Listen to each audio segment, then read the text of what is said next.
Jean-Charles, bonjour. Bonjour Vincent. Alors, vous êtes un spécialiste de la dette émergente et j'écoutais une récente interview de vous que vous aviez accordée à nos confrères de CNBC dans laquelle vous disiez aujourd'hui, le moment est venu de s'exposer assez sensiblement à la dette émergente high yield. Alors, pourquoi cette dette spécifiquement ? Disons que nous pensons qu'il y a eu pas mal de peur sur les dernières semaines liées aux tensions entre les États-Unis et la Chine. Peur aussi sur sur la Chine uniquement, la partie macroéconomique, et que ça crée un sell-off assez important sur les corporates émergents, sur les entreprises émergentes, essentiellement en Asie, essentiellement en Chine, dans une moindre mesure en Inde et en Indonésie, et aussi dans les souverains, que ce soit les souverains de ce qu'on appelle frontiers, donc africains ou d'Amérique centrale. Donc les spreads se sont vraiment écartés sur les trois dernières semaines. Et nous pensons que cette peur n'est pas justifiée. Nous y revenons pourquoi. Donc oui, nous voyons beaucoup de valeurs dans la partie high yield, à la fois des entreprises et des parties souveraines. Nous voyons aussi de la valeur sur les très bons pays investment grade. Là où nous ne voyons pas vraiment de valeur, c'est au milieu. C'est dans les pays qui sont notés de triple B, triple B+. C'est un peu cher ? Où on trouve que voilà, le cœur des émergents, que ce soit le Brésil, que ce soit l'Afrique du Sud, que ce soit le Mexique, sont maintenant trop chers. Mais voit beaucoup de valeur dans la partie high yield. Alors, si les spreads se sont écartés, c'est tout de même que le marché s'inquiète un petit peu. Alors, on a un facteur de soutien qui est le fait que les États-Unis, la Fed, ait suspendu sa remontée des taux et même envisage maintenant de baisser ses taux. Non, ça, normalement, c'est plutôt favorable à la dette émergente. Est-ce que c'est l'argument principal pour vous pour revenir dessus ? C'est un des arguments. C'est-à-dire qu'on a une vue où on travaille sur des scénarios. Si on a un scénario numéro 1 qui serait un scénario de détérioration des relations entre la Chine et les États-Unis, on pense qu'il viendra, ce scénario, accompagné d'une Fed qui sera encore plus dovish, qui aura vraiment une communication plus colombe, qui voudra sûrement couper les taux, et une banque centrale chinoise qui va aussi venir avec beaucoup plus de communication sur un stimulus fiscal, sur un stimulus monétaire. Donc une mauvaise nouvelle, c'est-à-dire liée à les relations Chine-US, sera en fait une bonne nouvelle parce qu'il y aurait une communication beaucoup plus colombe de la Fed et un stimulus fiscal et monétaire qui viendrait de la Chine. Ça, c'est le scénario numéro 1. Le scénario numéro 2, c'est un scénario où finalement il y a une amélioration dans cette relation US-Chine, c'est-à-dire qu'il y aurait au moins un meeting lors du G20 à la fin du mois et au moins une poignée de main entre Xi et Trump. Je ne pense pas qu'il y aurait un accord, mais au moins une poignée de main, ce qui aurait déjà un effet positif. Donc il nous semble que si on regarde ces deux scénarios, on pense que les risques sont surestimés, parce qu'il ne faut pas avoir peur uniquement d'une détérioration, il faut prendre vraiment tout ce qui viendrait avec une détérioration. Et cette détérioration sur les relations US-Chine viendrait avec une communication très accommodante de la Fed et de la Banque centrale chinoise. Donc ce qui serait favorable au marché de taux et notamment au marché de taux émergent. Cela dit, si le marché s'inquiète, c'est qu'il y a tout de même un certain nombre de facteurs qui plaident pour la circonspection. Le point pivot, et on en parle là, c'est la Chine dans les émergents. Or, la Chine a mis sur la table encore un certain nombre de pourcents de son PIB pour relancer la machine. Beaucoup d'économistes commencent à se dire ça ne marche pas très bien. Donc ça, c'est un problème. Si on raisonne en termes de fondamentaux, c'est pas très attirant d'aller en Chine aujourd'hui. Et on a confirmation que ça va pas très bien quand on regarde, par exemple, des indicateurs connexes, ce qu'on appelle des indicateurs proxy, comme les matières premières. Là, on voit bien que ça se casse la figure. Donc, est-ce que là, pour le coup, vous ne voulez pas à tout prix être contrariant pour le plaisir d'être contrariant ? C'est vrai que nous avons un ADN qui est très contrariant en tant qu'équipe, mais je ne pense pas que ce soit juste pour être le plaisir d'être contrariant.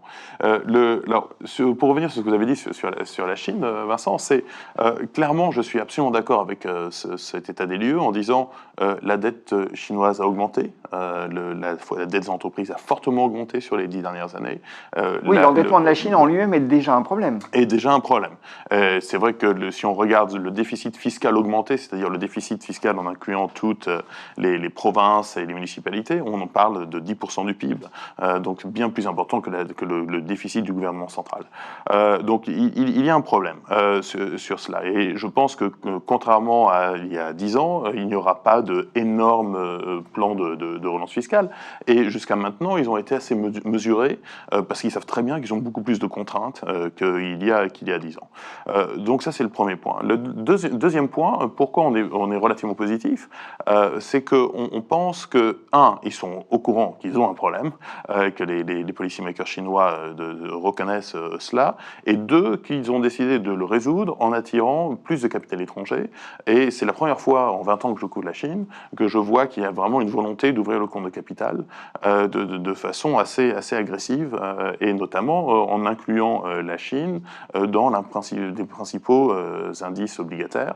Vous savez bien que la Chine, en tant que marché fixed income, est le troisième plus gros marché mondial, juste derrière le Japon, et c'est le marché le plus sous-détenu. Donc on parle d'une détention étrangère entre 2 et 5%, donc je pense qu'il va y avoir énormément d'afflux de capitaux sur le côté fixed income chinois, qui va permettre d'éviter une crise fiscale ou une crise de dette sur la Chine. Mais bien sûr, il y a toujours cette épée de Damoclès, plus à moyen terme, où les autorités devront délivrer en termes de soutenabilité de la dette. Si je vous suis bien, finalement, votre pari, c'est presque un pari technique. C'est l'ouverture de la Chine aux capitaux étrangers, parce qu'elle est sous-détenue aujourd'hui dans les portefeuilles, et pour cause, va mécaniquement faire monter le prix des obligations et réduire les taux. Oui, je pense qu'à long terme, c'est vraiment cela. On parle vraiment notre première estimation dans les prochains trimestres, c'est de dire qu'il y a à peu près 300-400 milliards de dollars qui vont arriver sur le marché onshore chinois fixed income. Donc on parle de chiffres très importants, toujours quand on parle de la Chine.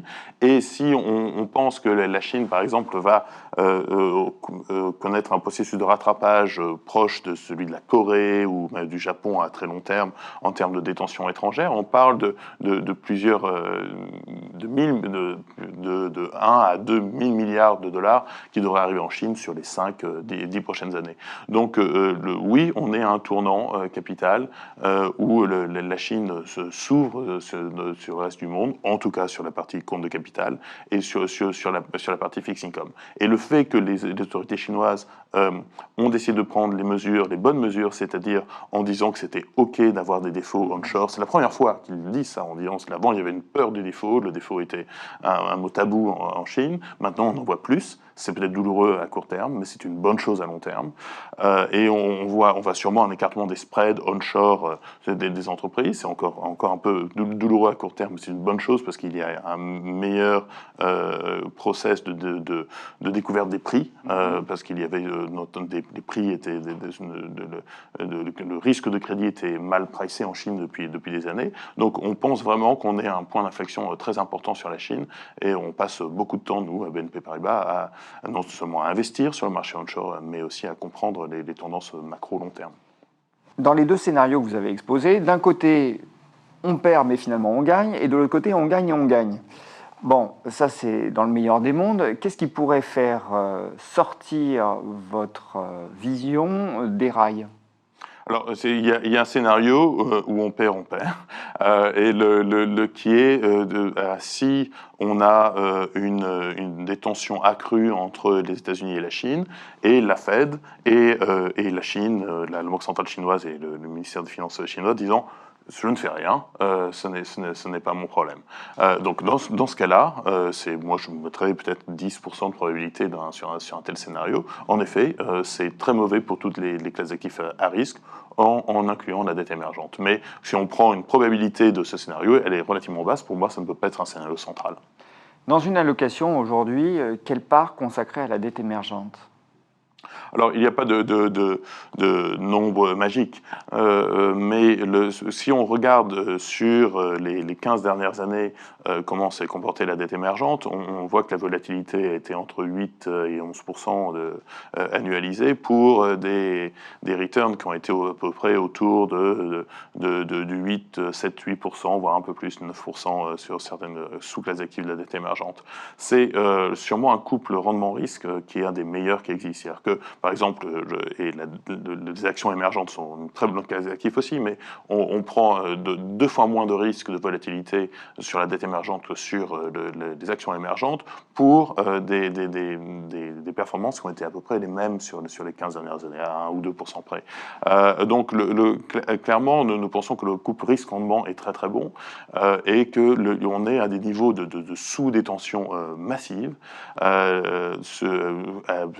la fois des gros investisseurs institutionnels et des particuliers, tant en Europe que j'étais en Asie la semaine dernière, où vraiment il y a une volonté d'augmenter le poids de ce portefeuille. Donc en moyenne, quand on regarde tous les chiffres, on est à peu près autour de 12% maintenant d'exposition aux émergents au sein d'un portefeuille global.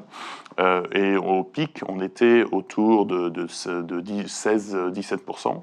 On pense qu'on pourrait de nouveau retourner autour de 14%. Donc, les facteurs techniques sont très bons parce qu'il y a une sous-détention qui a été chronique, mais qui est en train de finalement se normaliser. En tout cas, le message, c'est qu'il faut s'intéresser à cette classe d'actifs parce qu'elle offre, à vos yeux, un bon couple rendement-risque.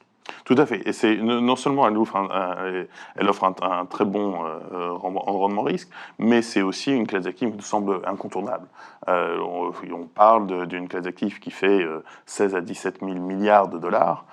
C'était une classe d'actifs qui faisait 3 000 milliards de dollars il y a 10-15 ans, qui a fortement augmenté, qui est très diversifiée, donc dette monnaie locale, dette en dollars, souverain, entreprise, et qui a augmenté pour de bonnes raisons. Question tout de même, et ça sera la dernière. Si on investit aujourd'hui, si on se laisse tenter par votre vision des choses, il faut investir en devise locale ou pas, ou en dollars?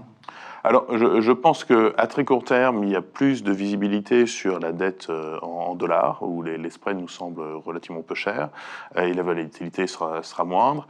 À long terme, on pense que la dette en monnaie locale est très attractive, qu'il y a une